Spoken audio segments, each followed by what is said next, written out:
After these things, when the wrath of King Ahasuerus, Xerxes, had subsided, he remembered Vashti, and what she had done, and what had been decreed against her.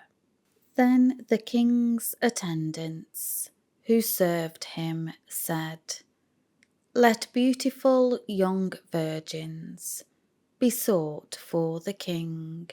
Let the king appoint administrators in all the provinces of his kingdom, and have them gather all the beautiful young virgins to the citadel in Susa, into the harem, under the custody of Hegai, the king's eunuch, who is in charge of the women, and let their beauty preparations be given to them.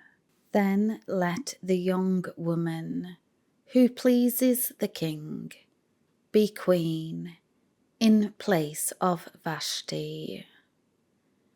This pleased the king, and he did accordingly. There was a certain Jew in the citadel of Susa, whose name was Mordecai, the son of Jair, the son of Shimei, the son of Kish, a Benjamite, who had been deported from Jerusalem with the captives, who had been exiled with Jeconiah, king of Judah, whom Nebuchadnezzar, the king of Babylon, had exiled. He was the guardian of Hadassah, that is Esther, his uncle's daughter, for she had no father or mother. The young woman was beautiful, of form and face. And when her father and mother died, Mordecai took her in as his own daughter. So it came about, when the king's command and his decree were proclaimed, and when many young women were gathered together in the citadel of Susa, into the custody of Hegai, that Esther was taken to the king's palace, and placed in the custody of Hegai, who was in charge of the women. Now the young woman pleased Hegai, and found favour with him.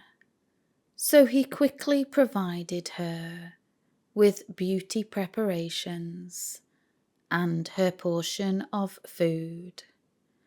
And he gave her 7 choice maids from the king's palace. Then he transferred her and her maids to the best place in the harem. Esther did not reveal the Jewish background of her people or her family, for Mordecai had instructed her not to do so. Every day, Mordecai, who was an attendant in the king's court, walked back and forth in front of the courtyard of the harem to learn how Esther was getting along and what was happening to her. Now when it was each young woman's turn to go before King Ahasuerus, after the end of her 12 months, under the regulations for the women, for the days of their beautification were completed as follows: 6 months with oil of myrrh, and 6 months with sweet spices and perfumes, and the beauty preparations for women. Then the young woman would go before the king in this way. Anything that she wanted was given her to take with her from the harem into the king's palace. In the evening she would go in, and the next morning she would return to the second harem, to the custody of Shashgaz, the king's eunuch, who was in charge of the concubines. She would not return to the king unless he delighted in her, and she was summoned by name. Now as for Esther, the daughter of Abihail, the uncle of Mordecai, who had taken her in as his own daughter, when her turn came to go into the king, she requested nothing except what Hegai, the king's eunuch and attendant, who was in charge of the women, advised.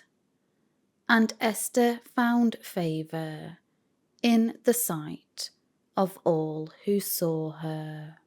So Esther was taken to King Ahasuerus, to his royal palace, in the 10th month, that is, the month of Tebeth, December to January, in the 7th year of his reign.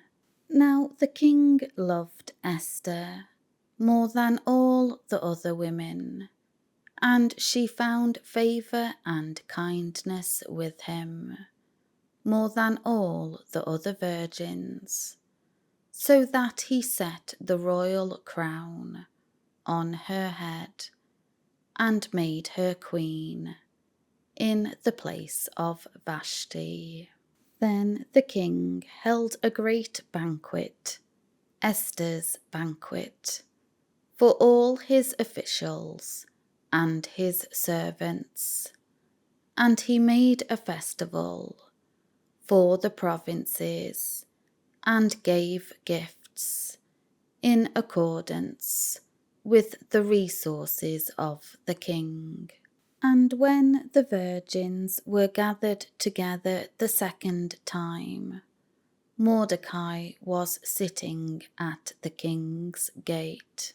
Esther had not revealed her family or her people, that is, her Jewish background, just as Mordecai had instructed her, for Esther did what Mordecai told her, just as when she was under his care. In those days, while Mordecai was sitting at the king's gate, Bigthan and Teresh, 2 of the king's eunuchs, who guarded the door, became angry and conspired to attack King Ahasuerus. But the plot became known to Mordecai, who informed Queen Esther, and Esther told the king in Mordecai's name. Now when the plot was investigated and found to be true, both men were hanged on the gallows, and it was recorded in the book of the Chronicles in the king's presence.